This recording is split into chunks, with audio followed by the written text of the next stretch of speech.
माझे नाव वेदश्री अनंत पाटील.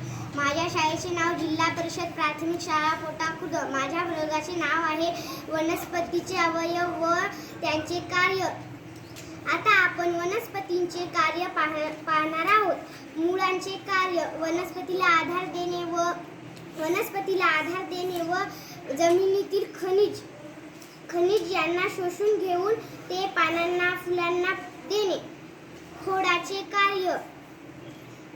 कार्य झाडाला आधार देणे व मुळांनी शोषून घेतलेले क्षार पाणी फुलांना पानांना पोहोचवणे. पानांचे कार्य वनस्पतीचे अन्न तयार करणे. फुलाचे कार्य परागकण तयार करणे. फळांचे कार्य बीज तयार करणे व बीजांना संरक्षण करणे.